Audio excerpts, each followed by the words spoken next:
મારું નામ અંશ જિગ્નેશભાઈ ચૌહાણ છે। હું 10ડીમાં અભ્યાસ કરતો વિદ્યાર્થી આજે આપ સૌને જણાવીશ કે શાના કારણે આપણે બીડી અથવા તો તંબાકુનું વ્યસન છોડી દેવું જોઈએ। વ્યસનનો શબ્દ સાંભળતા એક શબ્દ યાદ આવે છે જે માનવ જીવન માટે ખૂબ જ હાનિકારક છે, ધૂમ્રપાન। ધૂમ્રપાન એટલે શું? ધૂમ્રપાન એક એવી વસ્તુ છે જેમાં કોઈ પણ માણસ ફસાઈ જાય છે। ધૂમ્રપાન એક એવી વસ્તુ છે જે માનવ જીવનના વિચારો તથા માનવ જીવનના વિચારોમાં બદલાવો લાવે છે। ધૂમ્રપાન દ્વારા થતો એક ખતરનાક રોગ ફેફસાનું કેન્સર। ફેફસાનું કેન્સર ત્યારે જ થાય છે જ્યારે કોઈ પણ વ્યક્તિ વ્યસન કરે છે અને તેના નાકમાં આવેલા સૂક્ષ્મરોમો એટલે કે નાના વાળો જેવી રચનાઓ બળી જાય છે। તે વાળોનું મુખ્યત્વે કાર્ય હતું કે સજીવો દ્વારા લેવાયેલા ઓટુમાં રહેલા સૂક્ષ્મજીવો તથા નાની ધૂળના રજકણોને દૂર કરે છે, પરંતુ આવા ખતરનાક ઘટના બાદ તે એક પણ શુદ્ધ પ્રક્રિયા કરતું નથી, જેના કારણે તેમાં રહેલા સૂક્ષ્મજીવો દ્વારા આપણા ફેફસામાં કેન્સર થાય છે। હવે વ્યસનના ઘણા બધા પ્રકારો આવે છે, જેમ કે બીડી, તમાકુ, સિગરેટ, પાન માવા, પછી દારૂ વગેરે પ્રકારના વ્યસનોનો સમાવેશ થાય છે। વ્યસનથી મુક્તિ કઈ રીતે મેળવવી? જ્યારે કોઈ પણ વ્યક્તિ વ્યસન છોડે છે ત્યારે તેના આવકમાં ખૂબ જ વધારો થાય છે, જેના દ્વારા તે વ્યક્તિ ખુદના બાળકને સારું એવું ઉચ્ચ શિક્ષણ દઈને જીવનમાં પ્રગતિ કરાવી શકે છે। જ્યારે કોઈ પણ વ્યક્તિએ બાળકની લાજ રાખવી જોઈએ કે શું તેમનો પણ બાળક વ્યસન તો નથી કરતો ને। આપણે એક વસ્તુ હંમેશા યાદ રાખવી જોઈએ, જો આજે આપણે વ્યસન કે નશો કરશું તો આવતીકાલે આપણા બાળકો પણ તેવી જ કુટેવો શીખશે। તેના માટે આપણે ક્યારેય પણ વ્યસનને અડકવું જોઈએ નહીં। અસ્તુ।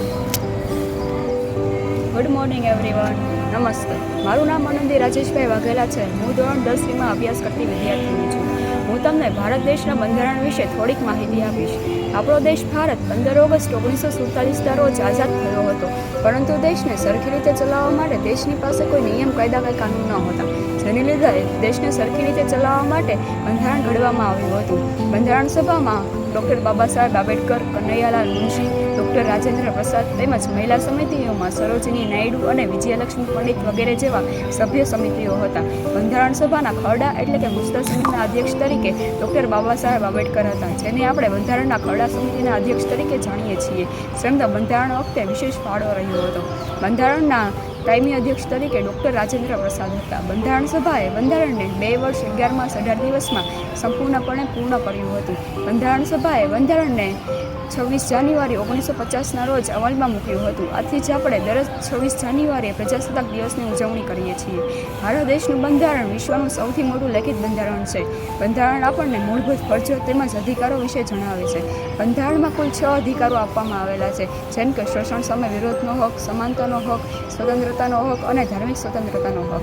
સમાનતાનો હક એટલે કે કોઈ પણ વ્યક્તિને નાના મોટા છે એ પ્રમાણે ઉચ્ચ નીચનો ભેદભાવ ન કરવો, સૌને સમાન દ્રષ્ટિએ જોવું। તેમજ સ્વતંત્રતાનો હક એટલે કે કોઈ પણ વ્યક્તિ દેશમાં હરીફરી શકે છે, વસવાટ કરી શકે છે, તેમજ પોતાનો વ્યવસાય કરી શકે છે। ધાર્મિક સ્વતંત્રતાનો હક એટલે કે વ્યક્તિ પોતાનું મનપસંદ ધર્મ પાળી શકે છે, તેમજ તેનો વિકાસ કરી શકે છે। શોષણ સામે વિરોધનો હક એટલે કે કોઈ પણ વ્યક્તિ અન્યાય સામે અવાજ ઉઠાવી શકે છે। બંધારણ આપણને ફક્ત અધિકારો વિશે જ નહીં પરંતુ ફરજો વિશે પણ જાણ કરે છે।